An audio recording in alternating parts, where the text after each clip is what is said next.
your mindset needs to change as far as living more of a billboard life. If you want Mm, people to know about your books, why not put it on as a car magnet? Why not put it true. in your rear view window? That type of thing, it just opens the Pandora's box for people to find your books and find you.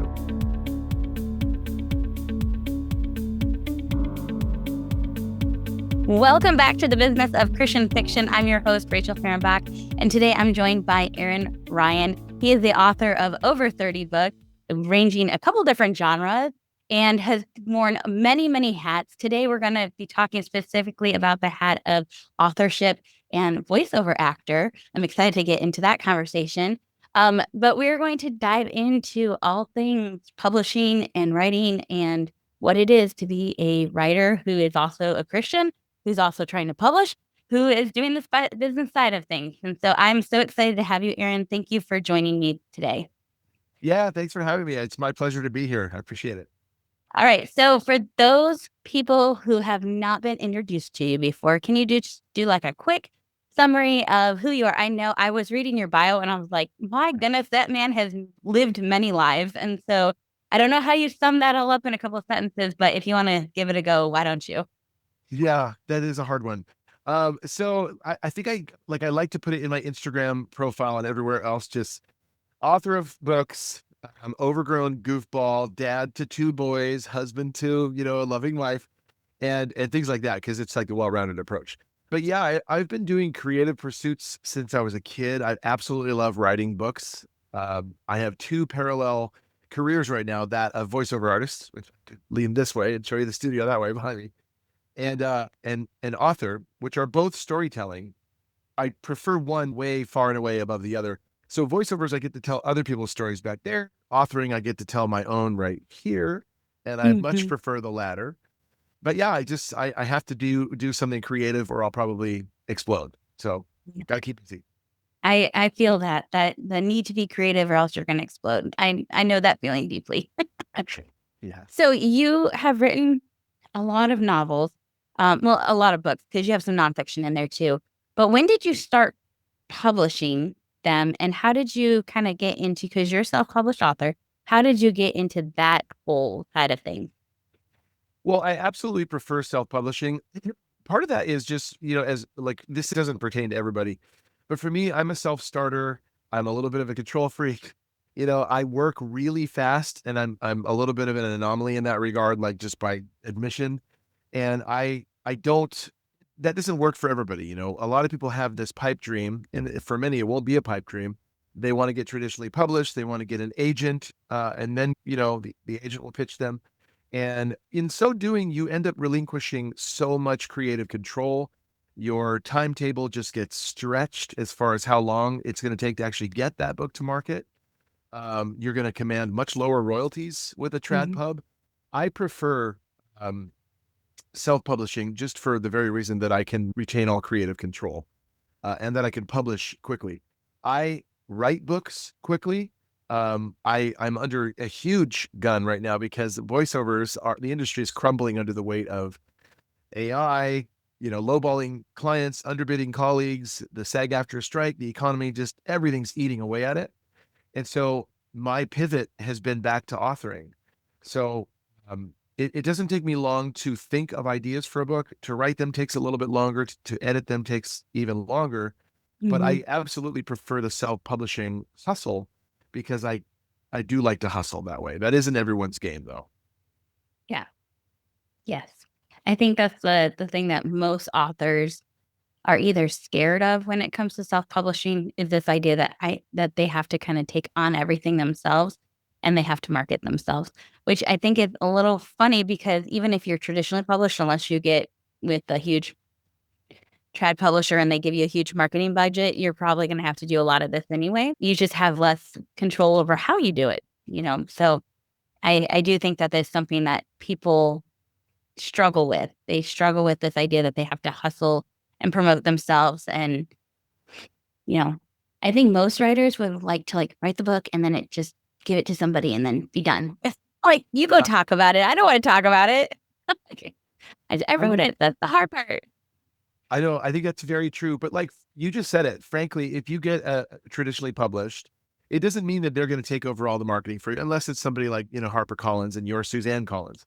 But if you are, getting traditionally published, they do expect you to market your own book. I forget who said this, and I always feel so bad because I wish I could. I wish I'd noted down the author who said it, because it was an author. And she said, if you want to get better at marketing your books, stop marketing and just be an enthusiast. Mhm. That is like, people love to buy, they hate to be sold. If you Yeah. get, hey, buy my book, they're going to be like, ow, stop twisting my arm. Mhm. But an enthusiast, you're just simply being excited about the very thing that you created, and you want people to know about that. That enthusiasm is super, super contagious, and Mhm. people will hitch their wagon to enthusiasm far more often than they will to, being marketed to. So you're going to be expected to do some marketing either way, but look at it more as just being enthusiastic about the gift that God gave you in this story, and your whole mindset changes from that point forward. I think one of the things that authors struggle with, and I don't know if you find this to be true for you, but I think that being enthusiastic about your book can be hard because we doubt whether or not it's even good. Like we write it, we are like, "Oh, great," but then you're like, "Well, what if it's really not? What if somebody else reads it and they're like, this is utter garbage? Like, who do you think you are thinking you're so great at writing?" And so I think sometimes that imposter syndrome, if you want to call it that, keeps us from feeling enthusiastic, which makes it harder than to talk about our books. So do you struggle with that at all, or are you pretty much like, nope, I know I'm a good writer? No, I mean, at this point, I've received enough reviews and validation and affirmation, and that comes with time. But for the people who are like, you're just setting out on this voyage called authoring, and you're going to publish your first book, or you're on your second or third, yeah, imposter syndrome is still huge, and it's definitely a verifiable, viable phenomenon that people struggle with. I think you just have to continue to go forth boldly and know that this is a story that came into your brain and into your heart, and you put it on paper. You worked so hard to do so. You can't go in expecting that people will say, this is garbage or whatever. Go in optimistically. I believe that I was given this story. I believe that it's good. I worked hard on it, and let, what's the phrase? Let God sort them out. You're going to put it out Mm, there, and a variety of voices are going to come in that are going to say they love it, they liked it, they didn't like it, they didn't love it. On that spectrum, let them land where they will, and the score is going to even out, and your review score will even out too. But I think people hang their hat too highly on validation and affirmation. It's, who are you really mm, writing for? Are you writing to get those strokes of your ego, or are you writing because you got a great story? And I have to do the latter. mhm. That's so good. That's such great advice. And obviously, coming from a seasoned writer, that's the kind of advice that you can give because you've been there. Which leads me to my next question. Out of all of the marketing tools that are available to us, because when did you publish your first book? Well, the first one I published was in 20, actually, it was before that. It was actually 2011, when I did an autobiography, and then I pulled it because who am I? It was imposter syndrome. And I wasn't super young, but I wasn't like, there was a lot of different things that happened. But the first, when I ventured back into authoring under the auspices of voiceovers, was 2016. I believe I published The Business of Voiceovers, or Super Voiceover Artist, Super, I forget what I call them. I have them three different titles, subtitles. It's the Super Voiceover Artist trilogy. That was 2016. But I pivoted back to authoring novels in 2023. So it's been fairly recent. Okay. Okay, but even then, you have probably seen phew, the way that the online marketing space has changed drastically over even just the Yeah. last 5 years. It has gone from you could just post to Facebook, so then suddenly you're having to do reels, to now maybe you need to be on TikTok, maybe you don't do social, like, what? So out of everything that you have seen and you have maybe tried, what have you found to be the most successful in marketing your books? Well, the thing that's the most successful is the one that's most personal and personable, and that goes right along with enthusiasm. I love doing vendor markets. I love doing craft fairs, and whatever. They're not really conferences, but vendor markets, where over here you've got somebody with blown glass, and over here you've got somebody, a painter or a sculptor, or whatever they do, keychains, and shirts and embroidery and all that stuff. And I'm so unique. I will never do a book fair because a book fair, I'm absolutely ununique. And all of us authors are lined up clamoring for the attention of our readers. Mhm. But in a craft fair, boy, that's unique. We stand out like a sore thumb. And you're an author? Wow. Uh, and I love being able to just get out there and tell people the story rather than them, look at a cover and go, um, okay, that looks kind of cool. And then hopefully they're going to read the back. But I get to tell them this in person, Mhm. way different. And it can be far more captivating as it can be as a voiceover artist when you attach a voice to this and you Mhm. tell them the story. Since the dawn of time, as human beings, we love being told stories. So I love to get out there amongst people, amongst, enshrouded amongst people. And I love to tell them the story, in person because it's far more connected that way. Oh, I love that. I love that you pointed that out because I have thought about doing craft fairs before, but I'm like, I'm not really like a crafty like artist. I'm an author. But I love that fact that you point out like that's why you should do them because you're still crafting something. You're crafting a story. You've crafted a Correct. book. Um, but you're gonna be different than everybody else there. And Yeah. I hadn't really thought about that before. That's a really good point. Um, in doing these, like how do you go about finding those? Is it easy to kinda get those? Do you do ones that are just local to you? Are you doing ones that are all over? Kinda what's your goal with that? No, I'm looking locally because it's work to set them up. It's work to haul. Books are heavy, number one. And I have a lot of different books that I bring, with me, and it's getting worse and worse. It's a problem that does not get better because, I'm gonna need to get a trailer eventually. Yeah. Um, but it's work, for outdoor markets in particular, it's work to set up your 10 by 10 booth and your table and your backdrop and your banner and your book Mhm. displays and all that stuff. Um, but it's very effective to get out there. I do look locally on sites like festival.net and fairsandfestivals.net. Now, they all are an investment, and I've been at some where they've been free, and then you make 100% because you're not having to defray that cost with the admission price. And then I've got one that I'm doing this summer that I did last summer that it cost $600 to be part of it, and I made the most I've ever made. I made $1,300 in book sales that weekend Wow. and sold 100 books on Wow. the nose. That was really cool. Now, Yeah. this year, for whatever reason, has been a little slower. So, one that I just did, not this past weekend, but the previous one, cost 400 to be involved with it, and I just made over four. Last year, I made over six on that $400 investment. So it's a crapshoot. Yeah. Every year is going to be different. And it seems weird because last year I was really only marketing my Dissonance Alien Invasion saga. That's 6 books. Now I've got that and the two from my dystopian Christian fiction saga. And I've got my 9/11 historical fiction thriller. And I've got my poetry book. And I've got my kids' books. And so the table is really convoluted. Yeah. It's a little bit like overcomplicated. So I have to find a way to simplify. Yeah. I wonder if it's like, I know when I go up to tables like that, I'm like, "Where do I look?" I'm overwhelmed. Yeah. So you're, like, trying to figure out how do you remove the decision making for the person walking up to you, where it's like, "No, I want to buy a book." Like, that decision has been made for them. Um, yeah, that's a hard thing to do, but I get it because you wanna showcase all your different options because there might be something. Yeah. With all the different genres that you have, how do you approach marketing them? Do you approach marketing yourself, or are you, marketing specifically to that genre? How do you do that? Well, brand marketing is basically marketing yourself. I am the brand. Author Aaron Ryan is the brand. And so that tends to make everything a little bit more uniform under one umbrella because here you are with a post apocalyptic novel series of 6 books and then 3 kids' books, children's picture books. Or, here's a Christian dystopian novel, trilogy and book of poetry. It's like, they don't play nicely together.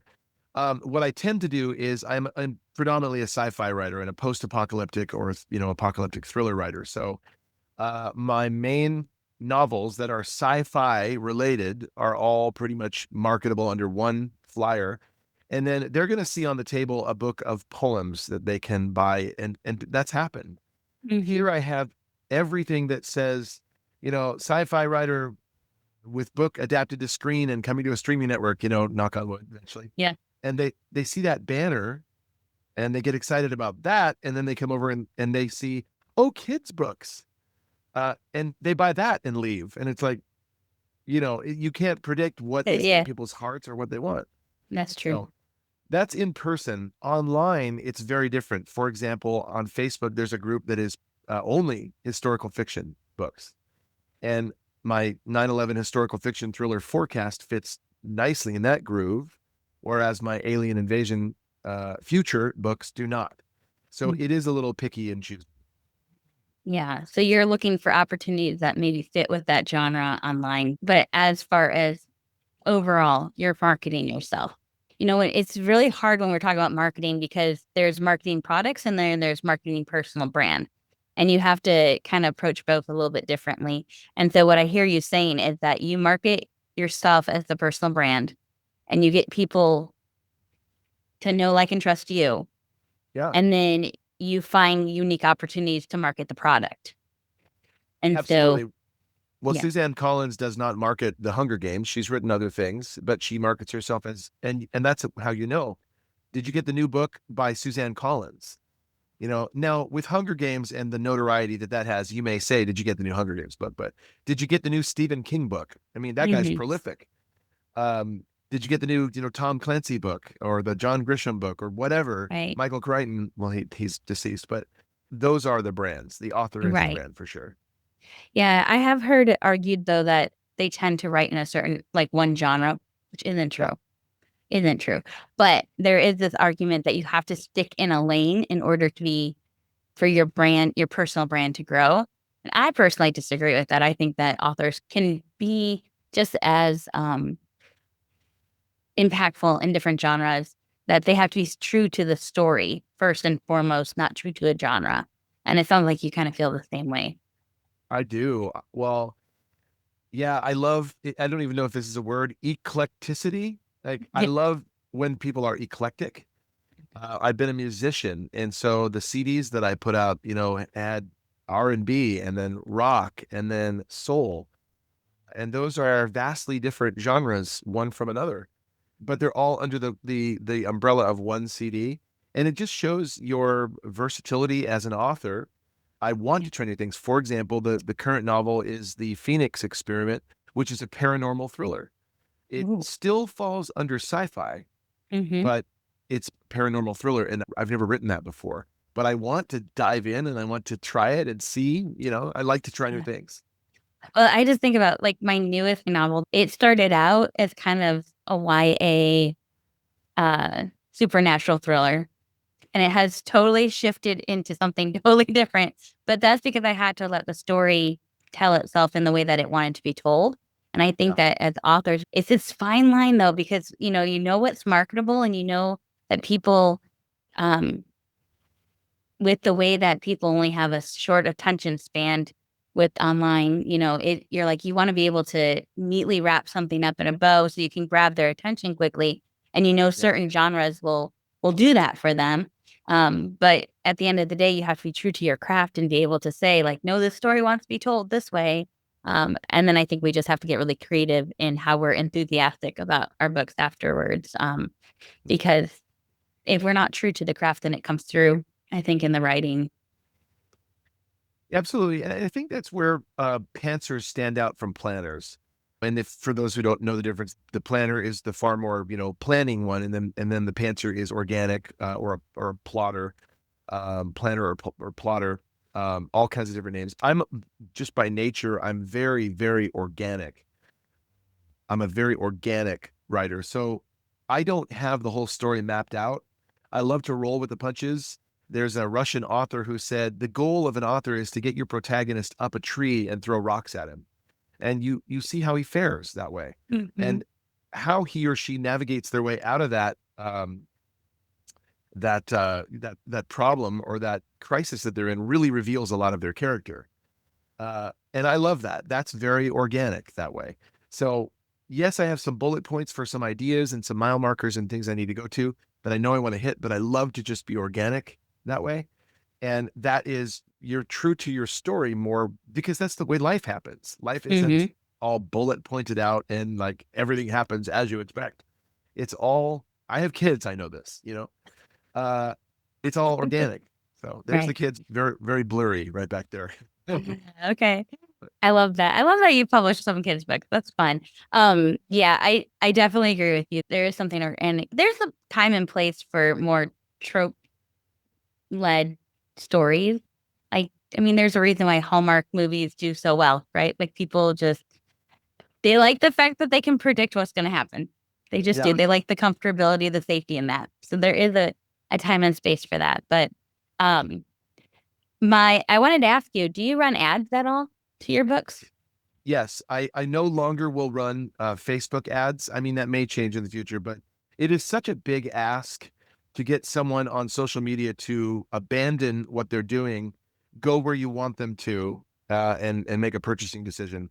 And I've spent an ungodly amount of money as an investment in trust Mhm. with one particular agency that really let me down, and I don't have any desire to go there again.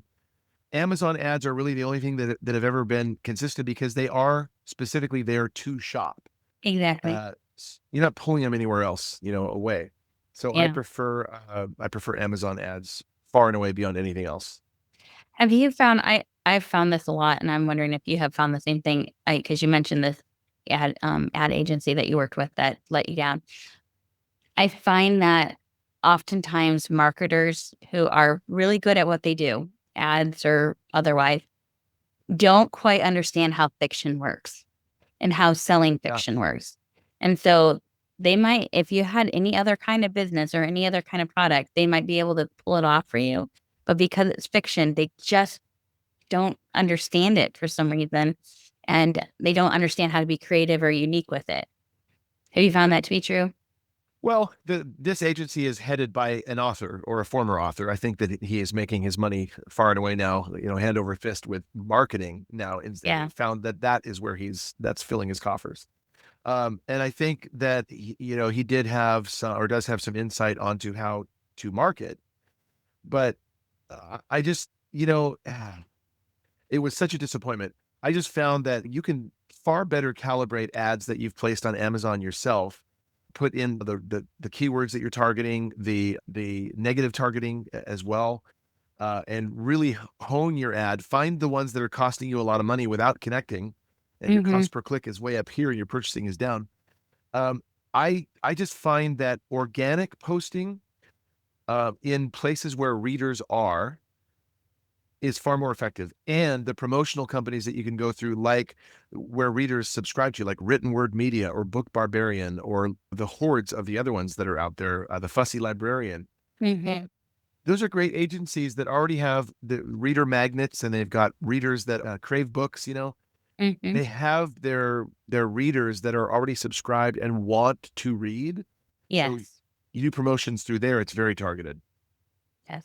I think you made a really great observation there that trying to pull somebody from another location where they're doing something that's totally unrelated to reading is a lot harder, and it's going to make your dollar work harder than Yeah. if you put it in a place where they're already ready and primed. They're a warm audience at that point. They're not cold anymore. Even if they are an avid reader, like if I'm over here in Facebook trying to figure out when my kid's soccer game was supposed to be this week, I'm not gonna be thinking about, oh, I want to go buy that book. Like I'm just not going to. So Yeah. you do have to show up where people are ready to buy the key right there. So as far as you were talking about like being in places, are you in Facebook groups? Like do you go into Facebook groups and promote your stuff there? Yes, I do. The problem, though, that this is kind of a catch-22, is I'm an admin of author and writers only, all caps only, the group on Facebook, and I think there's 31,000 people now, and I'm a co-admin of two other groups.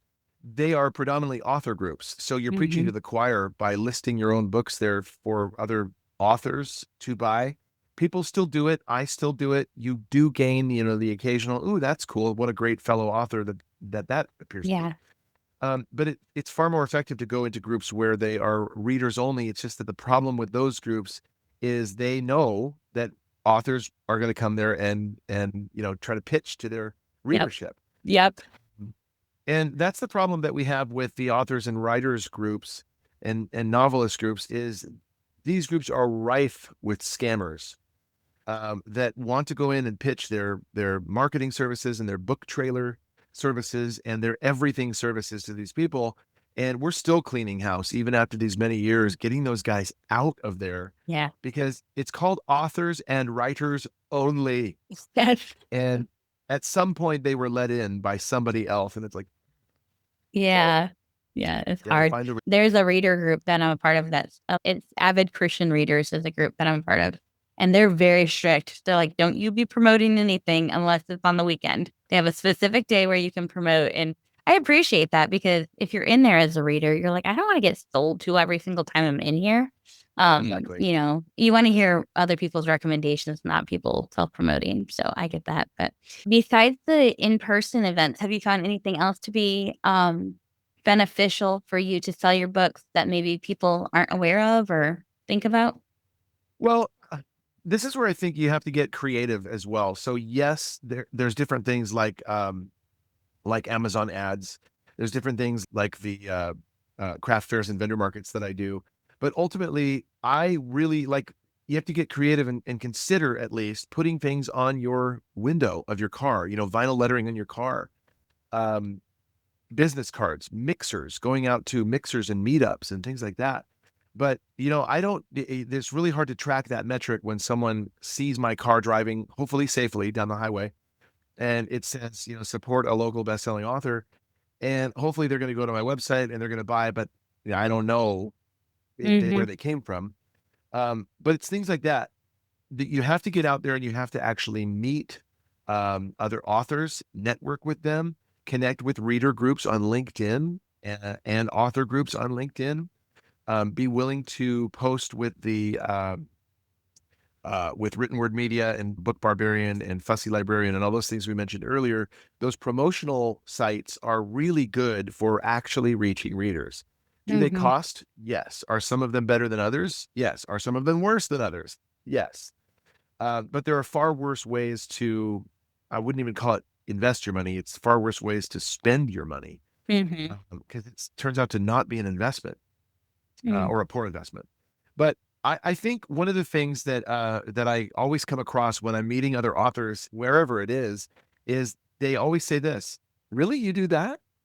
Like similar to maybe your reaction at the beginning when I talked about vendor markets or craft fairs. And it's just basically like opening your mind to possibilities of putting your book out. Here's a great example right here. I mm, get, I wear apparel that specifically says what I do. And this is not just on I'm wearing it today for interview, but I've got, I don't know, 30 of these types of different shirts. You tick me off and I'll kill you in my next novel, things like that. yeah. Um, uh, I have a question for there- you. Do you sure, have one that says, "Ask me about my book"? I do. You It's, do? I That's do. awesome. It's, and I'm like, my, "I and need to my, get one of those." my windshield, on my car, my rear window says that as well. But it's just basically like your mindset needs to change as far as living more of a billboard life. If you want Mm, people to know about your books, why not put it on as a car magnet? Why not put it true. on your rear view window and stuff? That type of thing, it just opens the Pandora's box for people to find your books and find you. Oh, I love that. I love to think creatively about how you can be enthusiastic about your book. I love that so much. So, as far as you were talking earlier, I want to circle back to this because you mentioned how the voiceover work is starting to kind of deteriorate a little bit and you're trying to build up your author side of things a lot more. Are you aiming for like full time as an author or okay. So, Absolutely. do you feel like that is plausible? Absolutely. Russell Wilson said that his dad always said to him, why not you? Why not now? And there are people like I always forget their names, but the self-published authors who have actually made it. They're not trad pubbed. They're self-published authors. And the one about Matt Damon on Mars, I forget the author who wrote that book. Oh yeah, Um, I forget who it is too. Yeah. Neil something. He is self-published, and he made it big. One of the coolest things is that the opener to the Alien Invasion saga I wrote, Dissonance Volume 1 Reality, it's actually chronologically the third in the series, but anyway, it's the first one I wrote. That one has been adapted for the screen, and it's currently being pitched to streaming networks. We have met with a lot of studios. No one has said no yet. They're all considering it.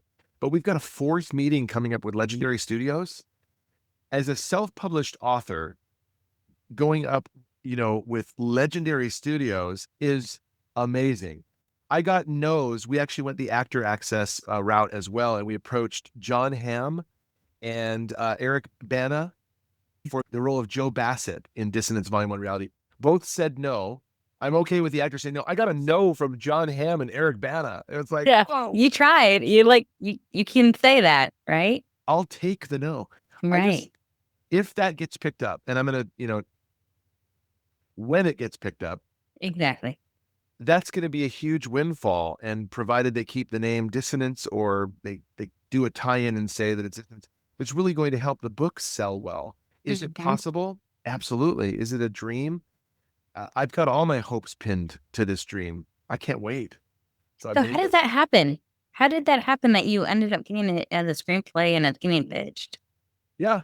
So there's a guy, his name is Alan Roth with Act Two Media, and his assistant, Sarah, I can't remember her last name, but she approached me in, I believe, March of 24. It may have been April, but at any rate, some people are natural blondes. I'm a natural cynic. Yeah. And I'm familiar enough with the influx of scammers in the authoring industry. I was like, okay, yeah, sure. But I did my due diligence. I vetted him. He's on IMDb. He's got plenty of credits. He puts me 3 degrees away from James Cameron. Oh my goodness. James Cameron was married to Gaylan Hurd. She produced Titanic, Avatar, Aliens, Terminator. Gaylan Hurd put on a contest for Hollywood Fellows that he was one of 5 winners for with his screenplay.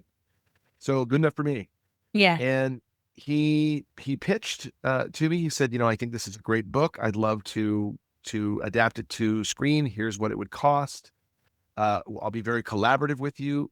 And he was. Everything he said, all those boxes were checked. Here was the cost I researched for having a book adapted to screen. He's right in the middle. That was great.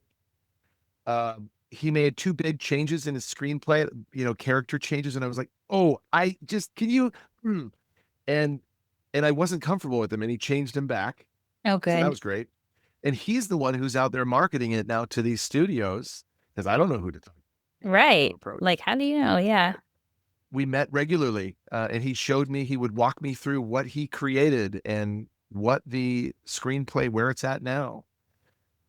It was so cool. It was just, and it's been the greatest joy. I mean, I love writing a book. There's nothing better than publishing your book. Like, here we go. But man, that's so thrilling to just watch this roller coaster ride of approaching these studios. I'm so optimistic and so hopeful. So how did the assistant find you? Like, did she just come across your books, or did somebody tell her? Like, how did that happen? This is part of putting yourself out there and being what's the word? I totally Enthusiast. Enthusiast. Good Lord, being an enthusiast with your own materials. I believe in my books. I promote them heavily. And I am excited about them. So somewhere, I think I asked her, I don't remember what she said, but I'm out there on social media enough, and they look at the different materials and stuff. The greatest thing is that I actually talked with somebody on LinkedIn fairly recently, and I love saying, yeah, my book is being considered by the screenplay, rather, for the book is being considered by various studios, and we've got a 4th meeting with Legendary Studios coming up. And she said this, and I quote, "That's great. I used to work for Legendary. This is right up their alley." And I went, "That's so cool. That's so cool." Oh. Yeah. I mean, Legendary did Godzilla and Dune. They're epic. And alien invasion on a global scale is epic to me. That's what I could see. So Legendary. Yeah. Oh, that'd be so fun if that works out for you. Yeah. Oh, now I'm going to be watching religiously to see if you get picked up or not. That's going to be fun. That's 2 of us. I just love that story, because I think that it speaks to a couple different things. It speaks to the fact that you treat yourself like a professional, because you are one, and you promote yourself to the world. Like, when I say promote, I mean, promote's not the right word. Present. You present yourself to the world as a professional. You're in all the spaces, and you're constantly talking about what it is that you do, because this is your job, this is your career, this is what you're treating it as, and you're not treating it like a hobby. You're taking it seriously, and I think there's something that we all can learn from that, because I think there is a tendency, especially when you're first starting out and you're having to shove it all into the cracks of your time, and your energy is so limited, to treat it like a hobby, like, oh, when I get to this thing, I'll get to this thing. But if you really want to take it to that level and take it to where you are making both an impact and an income from this story, you have to show up as a professional in these spaces and continue to be a professional day in and day out with it. Yeah. Yeah, absolutely. I mean, you said everything I could have said, but I'm actually a speaker as well. I do speaking gigs, and I love sharing about whatever the venue, the conference is about. But I also love, in particular, when they ask me to share about my stories that I've written. But as an author, I teach the same thing as an author that I did as a voiceover coach.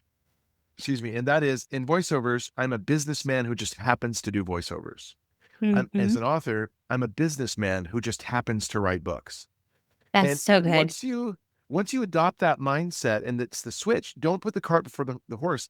You need the vehicle which is the business, in order to put your craft, which is the authoring, on to go somewhere. And so Mhm. if you don't treat it like a business, it's going to be a hobby, and you'll make Starbucks money here and there. Yeah. But, I've had months where I've cleared 900-ish bucks in book sales. I've had months where it's been, 300. That's Kindle only, by the way, or KDP only. You add in book sales from vendor markets and craft fairs and all that, it's not full-time money yet. But honestly, the scary and perhaps sad thing is that right now voiceovers are just sucking. I mean, Mhm. it's been abysmal. But I truly am making more right now as an author than I am as a voiceover artist, and I love that. But it still needs to just go, like, way higher. Mhm. Yeah, So yeah. we'd like to Well, limit this. yeah. Let's segue to that conversation, because I wanted to talk to you about this, because I've been seeing it, and I'm sure this is, part of what you're alluding to. Amazon now, KDP, allows you to change your book into an audiobook with their AI system. You've Yep. got 11 Labs, which, they actually have some decent digital narration going on over there. And so I know that AI is kind of encroaching into this area. Is that what you're alluding to with kind of why the voiceover work is starting to kind of dry up for you? Well, if I was going to put a date stamp on when the slide began to happen with voiceovers and the erosion, it's been eroding for a long while. Lowballing clients, underbidding colleagues. The SAG-AFTRA strike was in 23. The economy, all those things contribute. But yeah, Chat GPT, OpenAI, they came into the fore in 23. Yeah. And that's when things really started to erode. There were weeks in before 23, and I've been doing voiceovers on and off since 93, full time since 2016. There were weeks where I was doing about maybe between 20 and 30 jobs a week. Um, I have, I think I have 3 this week. And there are weeks, my goal was always to generate 5 grand in new business every single week. And I haven't hit that goal in a while.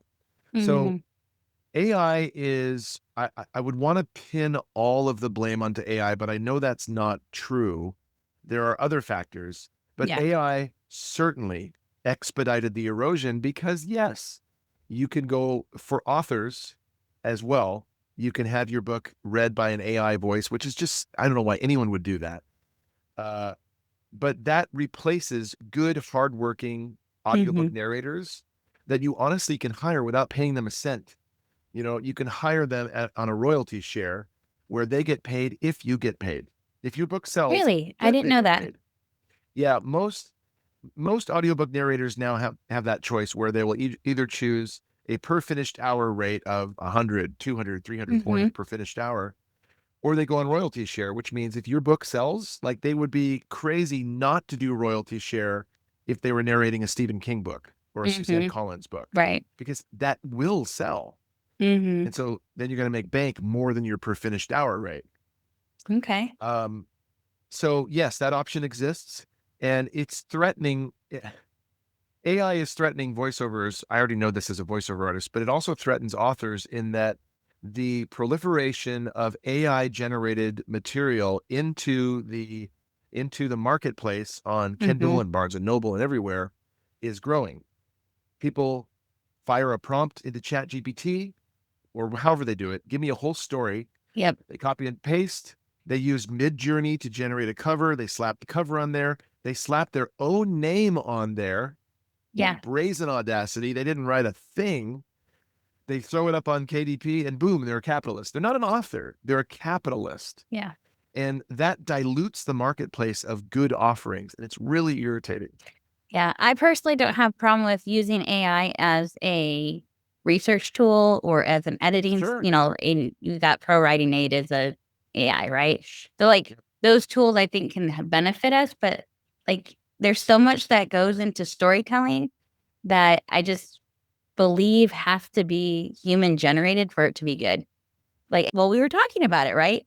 There's formulas, there's tropes, there's things that are predictive, but when it comes to really being true to a story, that's a good story, you have to let it go where it's going to go. And that's where creativity lies. And that's a human trait that, that's God given creativity, where I think the Bible's pretty clear on that we have been given creativity to steward. That's part of our role as image bearers and to reflect the character of God. So I don't think AI is going to be able to replace us in that, but I do think that these little nuanced mechanical things, yeah, it's there. It's starting to erode things. And people can claim to be an author by doing what you just said, but like you said, they're not really an author, because an author, a true author, is going to craft their story in a way that moves and evokes emotion and is going to take people to a certain place. And you can't do that unless it's the human putting it into there. At least I don't think you can. I don't believe it. I don't know. That's spot on. The author is the author. Yeah. When you entrust all of that and outsource that to Chat GPT or Grok or whatever you're using, that then becomes the author. And what a lot of people don't realize about generative AI is that it takes like 2 to 3 gallons of water for these things in order to generate what you're asking them to generate with a simple prompt. The, the risk and the harm to the environment is huge.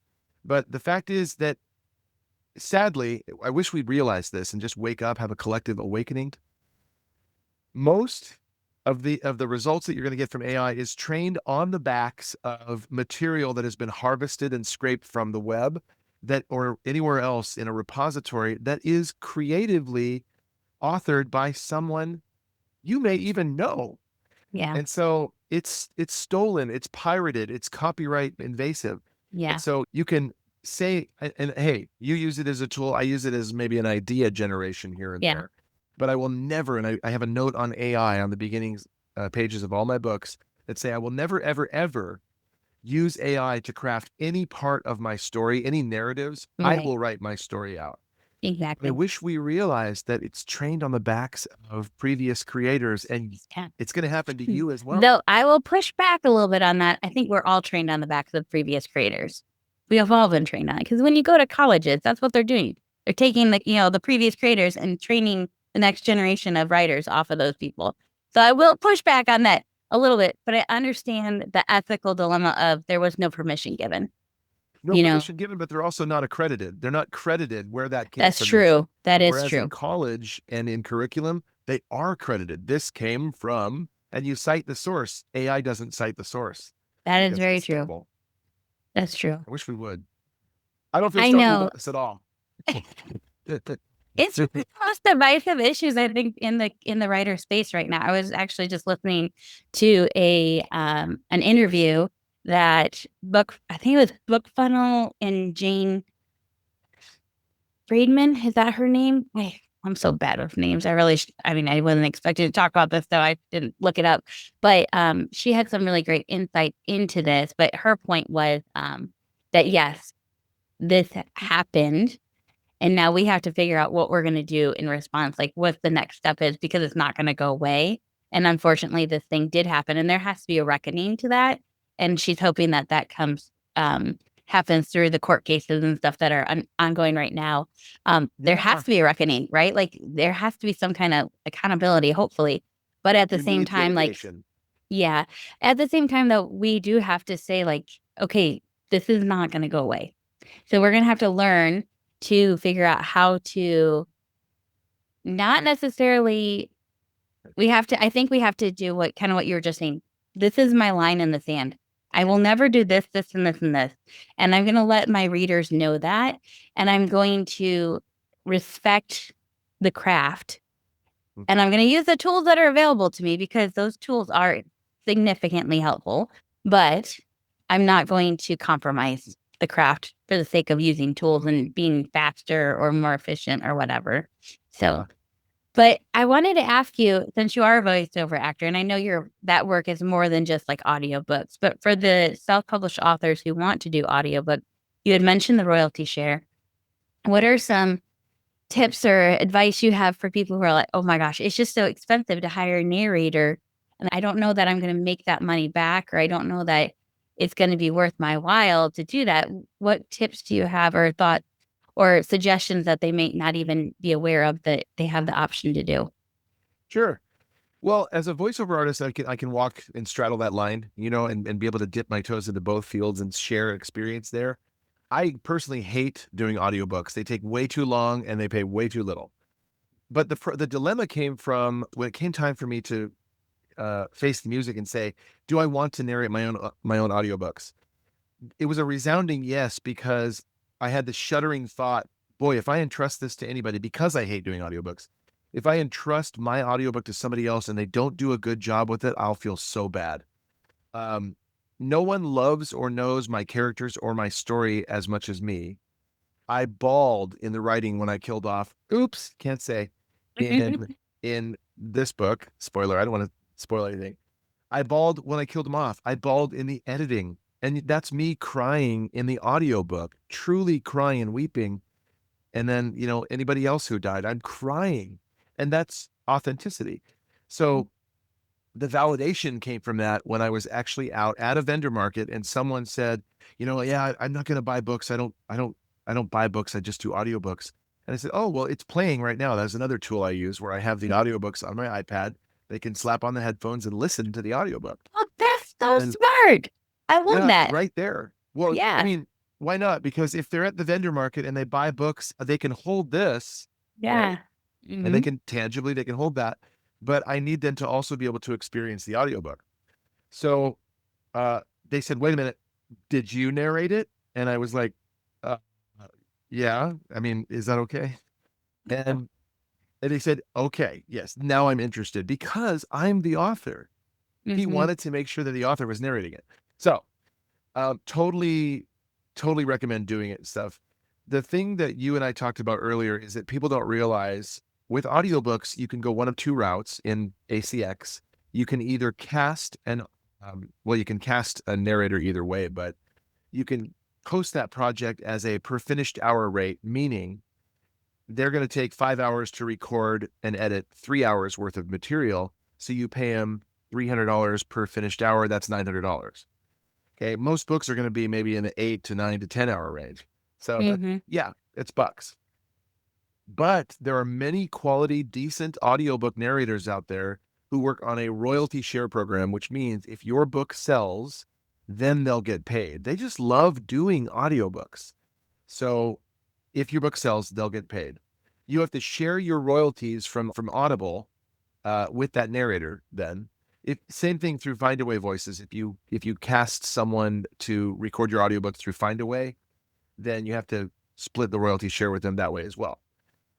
But the alternative really is doing it yourself. And a lot of people think, well, I'll just do it myself. And they'll go use their voice memo app on their phone in an untreated room. You really Yeah. do need to approach it with a professional focus and get Mhm. a sound treated room, get your audio file, your master template file, get it all equalized and get rid of breaths if you can, if you care about that. Most people don't. Mhm. Equalize it, give it a broadcast ready EQ setting, get rid of pops and clicks, get a noise gate on there. There's a lot of stuff to pay attention to. You're going to need a great mic, not a crappy $39 mic. Right. You're going to need, professional grade equipment, because you don't want someone listening to your audiobook and going, this sucks. The easy way out is using an AI voice, but AI is not going to do your audiobook justice, and people will tune out. Yeah. Yeah. I know I've thought about it. I've thought about using 11 Labs because I'm like, I don't know if I can afford an I personally stumble over a lot of words when I'm reading out loud. I don't even like reading out loud to my children. I do too. You So I'm like, I don't know if I could read my own book. But I prefer books that are read by the author. I would much rather have the author do it, but I know how hard it is to read out loud, so I'm like really nervous about doing that. Um, you but just go I back though, and you know what I do? So a little dog clicker. I make hundreds of mistakes per recording, and or I say something wrong, and I'm like, I yeah. wasn't quite comfortable with that, or my kids outside the studio made a noise. Dog clicker. It makes a nice big audio peak, and then as I'm Mhm. going through editing, I know that that signifies a mistake. So I'll go back there, and I just in your editing process, you take out that flub, not a big deal, and then Yeah. it continues to go without the error. So you just Mhm. delete it. Here's somebody, just delete it, just delete Just delete it. it. But I appreciate the encouragement because I'm sure there's other authors who are like me who are like, I don't know if I want to read my own book out loud. Um, and so I also know that like I've been trying to, because my husband is not a reader. He doesn't read. So I've been reading my novel to him and I like stumble over stuff and I'm like, I don't know how to like make this sound like I want it, how it sounds in my head. And so I think there's a little bit of a perfectionism too that comes into play where I'm like, I just don't know if I could do it justice. So, anyways, I do appreciate the encouragement to consider it Sure. at least. Um, but that's helpful. And now ACX is the Audible like what KDP is for Amazon. ACX is Audiobook. Yeah, Audiobook Creators Exchange. That's where you that's what upload it's all called. the files. Well, one of two ways. You either upload all the files that you've recorded and EQ'd and edited, where you just deleted your mistake, or you cast somebody and then they have access to the project and they'll upload their files. Right. So have you used ACX or have you used Findaway? Like, do you use one over the other? Findaway Voices. I'm so allegiant. I know people will hate me for this, but I'm so allegiant to Amazon because of KDP and Amazon because of Audible and the ACX. That's what I'm most familiar with. But I Mhm. do publish wide. I I was do. going to ask you that question next then. Yeah. I Yeah. put it everywhere I can. Okay. So then is your audiobook wide then, or is it only available through Audible? Well, I put it on Findaway as well, which then will put it through Spotify and Right. through, Apple audiobooks, Right. all that stuff as well. Okay. Okay. And so being on ACX doesn't make you exclusive, like you can be on both things then? You can select that, like Audible only, Okay. in which case you'll get a higher royalty, or you can say Audible for the 25 or 35% rate, whatever, because you're also going to go over elsewhere. If you've published only like non-exclusive to Audible and then you go Findaway, you'll tell Findaway, yes, put this everywhere except Audible. Got it. Okay, that So makes Audible sense. already has it. I didn't realize that. So then do you do direct sales with your audiobook too, or just through streaming platforms? No, yeah, I let them because it's like it's so hard to give files to people like Yeah. MP3s because they can just go everywhere. Yep. And I'd rather just have them buy it through the platform. Yeah, that makes sense. Well, I just want to say thank you, Aaron, for all the different pieces of nuggets of information that you have given us over this last Welcome. bit of time that we've been here together. I'm like, man, you are a wealth of information. I am so glad that you said yes to this interview because I know I was encouraged by it and I learned some new stuff. So I'm sure those listening are going to find it helpful as well. And so before we go, I wanted to just ask you, what are you working on now? Where can people find you? How can they best support you? Yeah, thank you. This is my favorite question. So I'm working on, isn't it all authors' favorite question? I'm working on my first paranormal thriller called The Phoenix Experiment, and I love the cover. This is something else that I do that's really different. I design the cover first, and then it gives me something as a forward momentum magnet that pulls Mm, me closer to it. You get stuck, you go back, you look at your cover for inspiration. It's like, I can do this, you know? I like to envision the end project or end product and then work my way toward it. So, The Phoenix Experiment is a paranormal thriller that will be out later this year. and that's my 35th, which is awesome. But for all the books and the links to where you can buy them, you can go to authoraaronryan.com.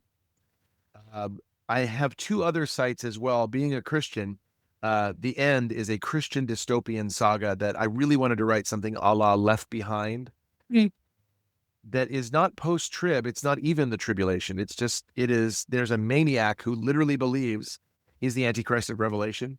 So you can go to thisisnottheend.com for that, or alienssaga.com for my Dissonance 6-book series, or September11thstory.com for my 9/11 historical fiction novel forecast. I have a few, but they're all linkable from authoraaronryan.com. Awesome. I'll definitely be checking those out. I love a good dystopian novel, so I definitely check that one out. Well, thank you again for joining us today on this podcast and getting to talk about all things writing and publishing. I appreciate you coming on, so thank you for doing that. Yeah, my pleasure. Thanks for having me. God bless you. Thank you. And for those of you who are listening, join us next week for more conversations on the business of Christian fiction. Thank you. Bye.